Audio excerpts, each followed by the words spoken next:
During my career, I was reading over 100 books on dieting and nutrition. Books about low carb, fasting, vegan diet, why we get fat, how to increase your performance. And every author praised that he found the holy grail of nutrition. But honestly, there's a few things that all of these books have in common. But not just after reading these books, but also attending to more than 50 seminars and working with over 200 people, I can tell you, nutrition should be easy and simplified. Today, I will share you my biggest lessons so that you don't have to read all of this stuff. Welcome to this video. My name is Marvin, and for those of you who don't know me, I'm a health coach for top 1% entrepreneurs who want to optimize their health and performance.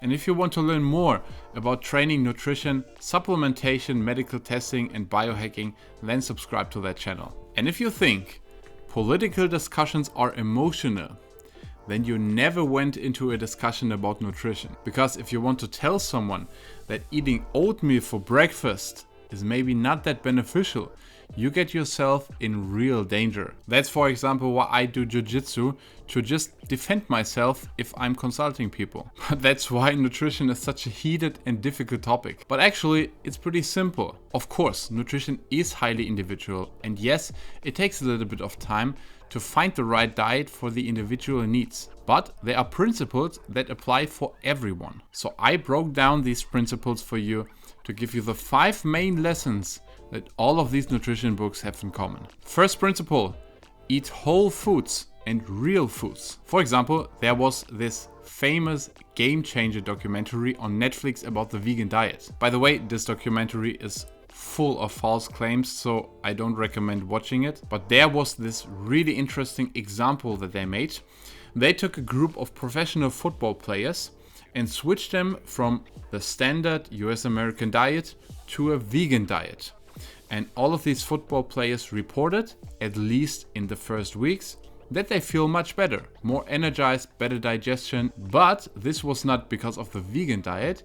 It was because they ate whole foods for the first time. For example, there was one player, he was telling that the only vegetable that he knew was the salad and the tomato from the hamburger that he was eating. And of course, if you switch from such a terrible diet to a vegan diet, you are forced to eat vegetables. You are forced to eat real foods for the first time, and therefore you feel much better. The reason for this is, if you consume something that runs, flies, swims, or grows somewhere in the nature, it provides a lot of nutrients that the body needs. The more processed a food, the less nutrients it has. Yes, it has the same calories, but not all of the other stuff that you need. Vitamins, minerals, prebiotics, all of that stuff. So simple rule of thumb, the less ingredients, the better for your body. Principle number 2 is keeping a stable blood sugar. What does that mean? For example, why does low carb work? Because a stable and constant blood sugar keeps your energy level high while reducing hunger and cravings for food. And that's also the secret behind the keto diet or the carnivore diet. Because what happens when you consume a lot of sugar or something like wheat or really high processed carbohydrates? A lot of glucose, a lot of sugar enters the bloodstream. That highes the blood sugar levels. This is really dangerous for the body. So he has to secrete insulin in order to lower the blood sugar levels. This is what I always call a blood sugar roller coaster, and which is a huge stressor for your body. That's, for example, why I use with my clients glucose monitoring.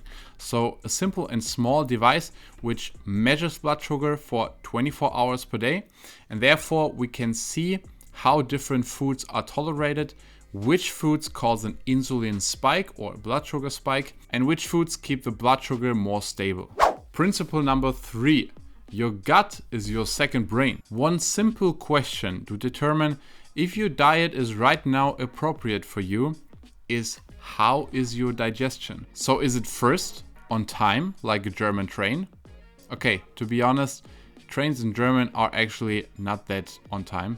Liebe Gäste, Sie jetzt um Zeit 239 Minuten später unterwegs als geplant. And is your digestion, for example, without any bloatings or gas production? Because your gut is your second brain. There's this book, it's called The Mind-Gut Connection, and there's this really interesting experiment They observed a group of mouses. Actually, because of their instinct, mouses are afraid of cats. Because of course, cats are the biggest enemies and are a real danger for mouses. But as soon as they infected these mouse with a gut virus, they changed their behavior and now felt sexually attracted to the cats. So the mouses were looking to close contact with the cats, of course, which was resulting in real problems, because there was also a way for the gut virus to grow and to infect the cats, which were eating the mouses. And we notice similar things also, interestingly, with humans, because there are some well-known, you can say, gut viruses like Candida, where it can change people's behavior that they crave more sugar. So you have sometimes people go into the grocery store and buy masses of sugar and masses of sweets, because these kind of gut viruses grow by eating sugar. And that's why when I work with a new client, he gets a gut intelligence test when we start working together. And that's how we get more information about the microbiome, more information about recommended probiotics, and of course, recommended foods that he should eat. Principle number 4, proteins first. Because proteins get your blood sugar stable, satisfy more, and of course, get you jacked.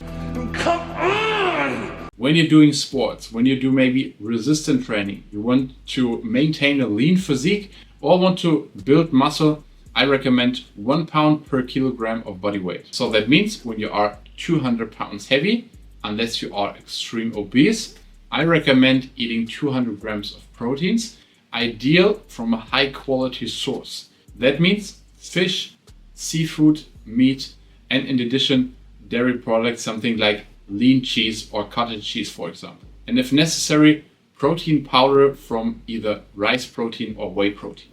Principle number 5, and that's maybe the most important principle, is don't restrict calories too much. And there's also an interesting book which is called Burn from Hermann Ponzer, which tells us a lot about metabolism.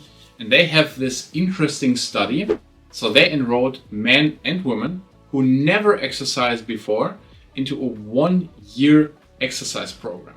And they trained them that they were able to run a half marathon after that year. And at the beginning and after that year, they measured exactly their energy expenditure. So how much calories do they burn? And what they noticed is that their energy expenditure was way lower than expected. In that case, daily something around 160 calories, which is honestly almost nothing. And they were running 3 times per week and in total 25 miles every week. And that's just one example that the body is programmed to survive. So that means extreme calorie restriction will backfire you. I have also some examples from my clients where we increase the amount of calories that they consume step by step. And you can see that they lose constant weight, even if we increase the calories, which is actually really interesting and really controversial from what the most of the theory says. It's all about the calories. You have to reduce calories because extreme calorie restriction will not just lead to lack of energy, to mood swings, but also to a slower metabolism.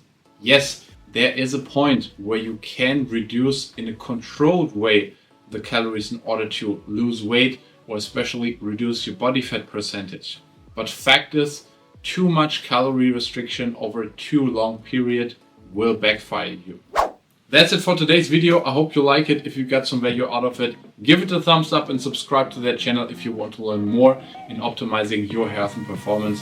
That's it for today. See you soon.